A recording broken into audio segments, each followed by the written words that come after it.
Hello everyone, this is a video lecture of chapter 10 in the business math text, and the chapter is titled Payroll.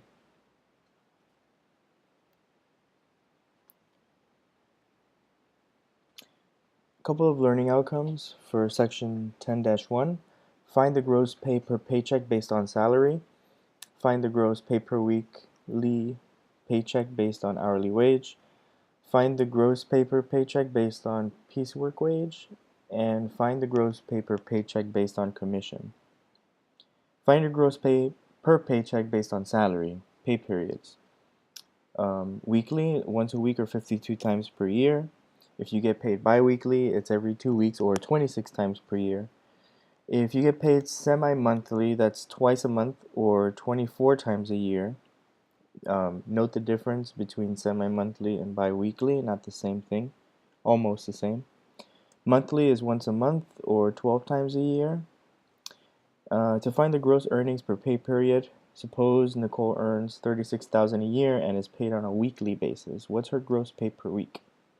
So all you'd have to do is divide 36,000 by 52 pay periods to get $692.31. What if she's paid on a semi-monthly basis? If that's the case, then she's paid $1,500. Find the gross earnings for Carolyn, who earns $15,000 a year and is paid weekly. $288.46. Martha, who earns $48,000 a year and is paid bi-weekly. $1,846.15.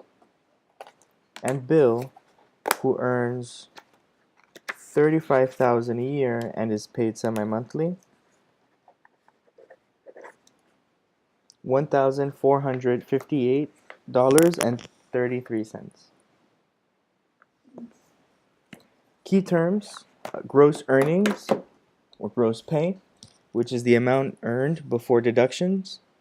Net earnings, which is net pay over or take home pay, is the amount of your paycheck. So that's what you get at the end after taxes.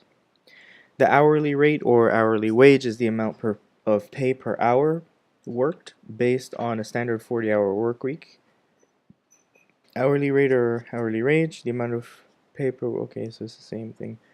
Overtime rate is the rate of pay for hours worked that exceed 40 hours per week. Time and a half is standard overtime rate, that's 1.5 or 1.5 times an hourly rate. Regular pay is earnings based on an hourly rate of pay. Overtime pay is earnings based on the overtime paid rate of pay. So gross pay per week based on hourly wages. The first step is to find the regular pay by multiplying the number of hours, 40 or less, by the hourly wage. Step 2, find the overtime pay by multiplying the hourly rate by the overtime rate, which is usually 1.5, and then multiply that rate by the number of hours that exceed 40. The third step, just add the figures from step 1 and 2. So as an example, Teresa worked 45 hours last week. If her hourly rate is $10.50 an hour, find her total gross earnings. Multiply 40 times $10.50, and that equals 420. To calculate the overtime amount, multiply her hourly rate by 1.5. So that's $10.50 times 1.5, which is $15.75 per hour. Multiply the overtime rate times the number of overtime hours, which is 5, and then you end up with $78.75. Add the regular and overtime pay, you get $498.75. The regular hourly rate in the production department for these employees is $6.50. Overtime is paid at 1.5 or 1.5. Find the weekly earnings for these employees. Marcus, who worked 48 hours, and that's $338. So then essentially what you're doing is you're just taking the 40 hours and times the rate, and then you multiply $6.50 times 1.5 to find the rate Marcus is getting paid overtime, and then just add the two. Allison, who worked 44 hours, so now this is 40 hours at this pay, and then 4 hours at the time and a half, and that equals $299. Many employers motivate employees to produce more by paying according to the quantity of acceptable. According to the quantity. So such piecework rates are typically offered in production or manufacturing jobs. Another thing that I can consider is comparable to this is when you're working on commission-based sales. Like I know back when I used to work for Radio Shack and Sprint, that's how it used to be. You used to get commission based on everything that you would sell, so there was always this incentive to try to sell as many things as you could. Key term is piecework rate, amount of pay for each acceptable item produced. Straight piecework rate is piecework rate where the pay per piece is the same no matter how many items are produced. The differentiating or the escalating piecework rate that increases as more items are produced. So as an example, George assembles microchip boards. He's paid on a differential piecework basis. So the rates are as follows. So from 1 to 100, he's paid $1.32 per board.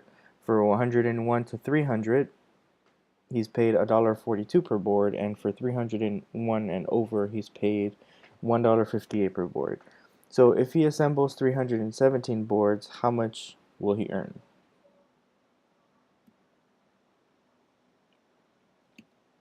So here you have 100 times the $1.32 rate, 132 per board, and that gives you 132. So now you have to also do the 100 to 300, which is 200 units times $1.42, which is equal to 284, and then 17 times $1.58, which is $26.86. His total earnings come out to $442.86. Another example, Jillian gets paid a differential piece rate for each shirt she sews.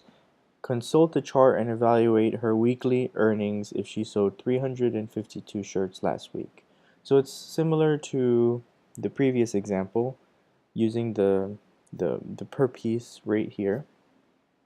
And when you work it out, the earnings come out to $203.40.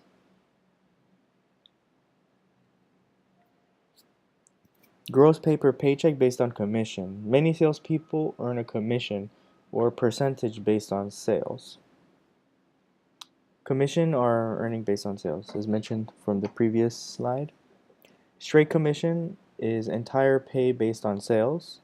Salary plus commission is a set amount of pay plus an additional amount based on sales. Commission rate is the percent of sales that are eligible for a commission. Quota is a minimum amount of sales that is required before commission is applicable. So here's an example. Marissa is a restaurant supply salesperson and receives a 6% of her total sales as a commission. Her sales totaled $12,000 during a given week. Find her gross earnings. So you can use the formula P equals R times B. We've seen that before in a previous chapter to find her earnings. And when you work it out, you get P equals 0.06 for the 6% times, and then the sales total equals $720. So Marissa's earnings are $720. As another example, Melanie Brooks works for a cosmetics company and earns $200 a week in salary plus 30% commission on sales over $500. She has sales of $1,250 last week. How much were her total earnings? Her salary would be $200 plus any applicable commission. The commission would be calculated at 30% on $750 in sales, or $225. So then you would just add this amount to her base salary, which gives you $425. Section 10-2, Learning Outcomes, is to find federal tax withholding per paycheck using the IRS tax tables. Find federal tax withholding per paycheck using the IRS percentage method. Find Social Security and Medicare tax per paycheck. And find net earnings per paycheck. To calculate federal withholding tax using the IRS tax tables, an employer must know a couple things.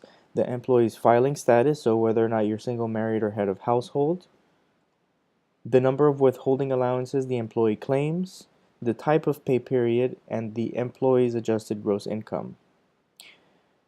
Another key term, income tax, local, state, or federal tax paid on one's income.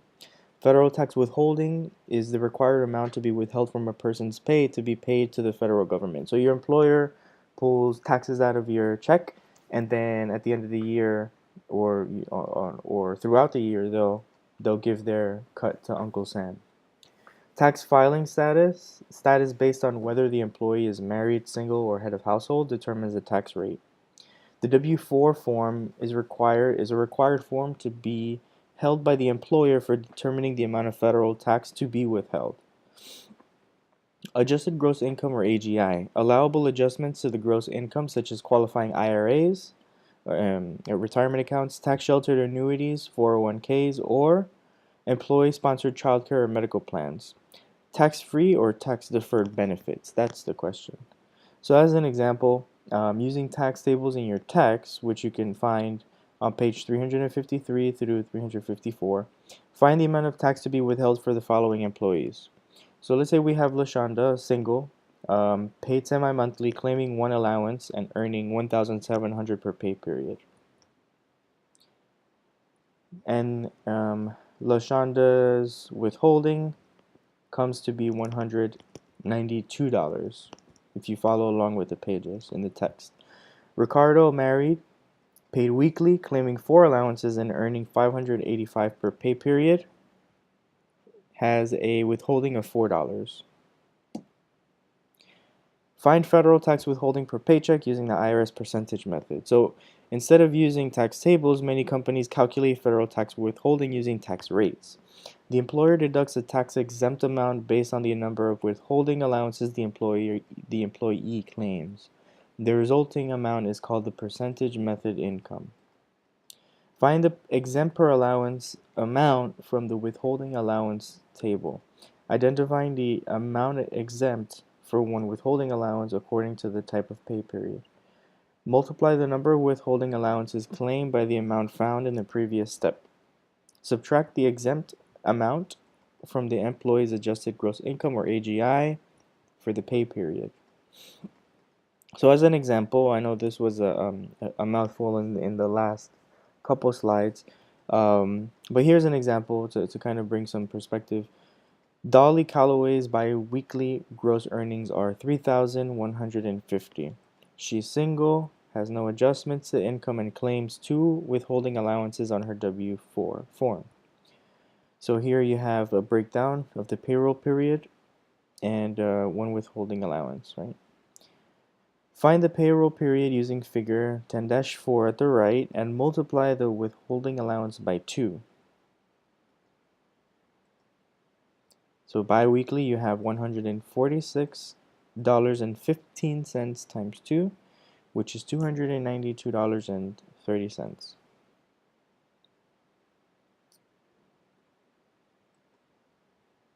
Subtract the exempt amount, $292.30, from the adjusted gross income of $3,150, and the result is $2,857.70. Consult the tax tables shown in figures 10-5 in your text. You'll see the page 357. Table 2 is the appropriate table for Dolly's earnings, single and paid on a biweekly basis. Identify the appropriate line where her income falls over 1,442 but not over 3,377. The tax is $187.15 plus 25% in excess of 1,442. So taxable income is $2,857.70 minus 1,442, which equals $1,415.70 times 25% equals $353.93. Add $187.15 to that, and then you get $541.08. The amount of tax to be paid is $541.08. Now, if any of this freaks you out, don't let it. The tax code is changing all the time. Tax rates are and the tax laws are changing all the time. So that's why typically when you're doing your income tax, you either have software for that tax year that helps you out, or you go to a CPA or an accountant that'll help you out with this. So don't let it disturb you. Find Social Security and Medicare tax per paycheck as part of payroll deductions. Find the amount of the earnings subject to be taxed, adjusted gross income less than or equal to $110,100 annually. Social Security taxes are currently capped at $110,100, so this threshold can change, as I mentioned before. Multiply the taxable amount by 4.2% or 0.042 to find the amount of Social Security taxes. The Medicare tax amount is calculated at 1.45% of adjusted gross income. Unlike Social Security, there's no cap on income level. So, as an example, Joe's gross pay is 1,654. How much does he owe in Social Security and Medicare taxes? Social Security, $69.45. Medicare, $23.98. Not a very difficult thing to calculate. Employers also pay 6.2% for Social Security and 1.45% for Medicare of each employee's gross pay. A self-employed person must pay the equivalent of both amounts, 10.4% in Social Security and 2.9% in Medicare. Finding the net earnings per paycheck. Find the gross pay for the pay period. Find the adjustments to income deductions, such as retirement or insurance. Find the Social Security and Medicare tax based on the adjusted gross income. Find the federal withholding tax using one of the two methods, tables or percentage. Find other withholding taxes such as the state tax. Find other deductions such as insurance or union dues. Find the sum of all the deductions and subtract that amount from the gross pay. The resulting amount is the take-home pay. So as an example, Beth's gross weekly earnings are $588. 4% of her gross earnings is deducted for her non-exempt retirement fund, and $27.48 is deducted for insurance. Find her net earnings if Beth is married and claims 3 withholding allowances. So the retirement fund, you have $588 times 4%. So we illustrate 4% as 0.04. That equals $23.52.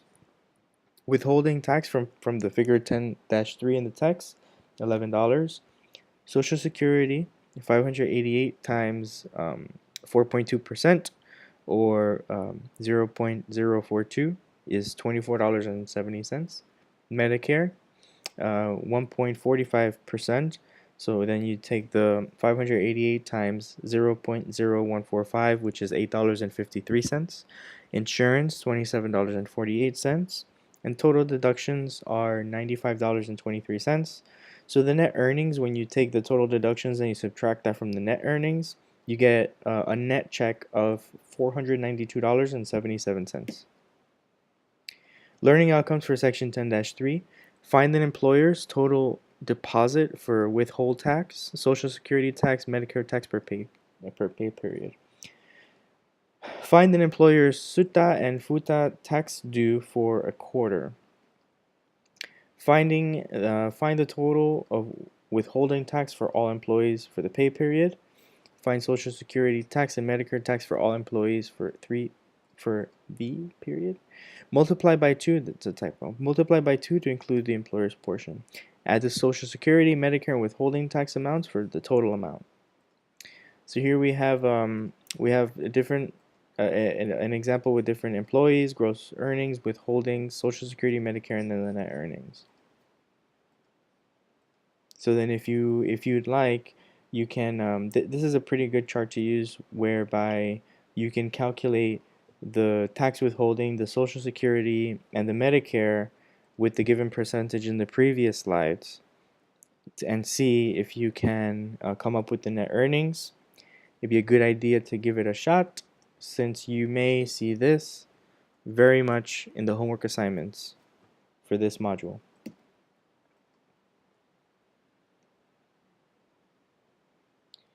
Find an employer's SUTA tax and FUTA tax for a quarter.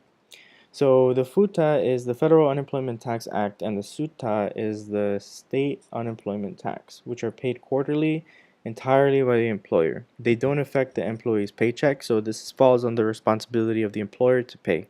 So the FUTA is currently at 6.2 of the first 7,000 earned by an employee in a year, minus any amount the employer has paid in the state unemployment tax, up to 5.4%. The amount a company pays in SUTA will depend on a company's unemployment history. If an employer pays 5.4% in SUTA, then the company will pay 0.8% in FUTA. If the amount owed in FUTA in a given quarter is less than 500, no payment is made that quarter. The amount is added to the following quarter. So here's an example. George earns $40,000 a year. If the SUTA rate is 5.4%, calculate the amount of SUTA that George's employer will pay on his behalf for the first quarter. Then you calculate the amount of FUTA. Remember, it's calculated only on the first 7,000 in income. So then when you work it out, SUTA comes to 378, and then FUTA is $56. And this concludes chapter 10 of the business math text. And I know that it's a whole lot of information, and of course this was by no means meant to give you a complete understanding of the tax system. It is more pertinent to the theme of payroll, so that you can understand what comes out of the payroll, what the employee's responsibilities are, and what the employer's responsibilities are. So that's essentially what the takeaway should have been for chapter 10 of the business math text. If you have any questions, please feel free to, as always, email me, and I'll be more than happy to assist. Thanks, and have a great day.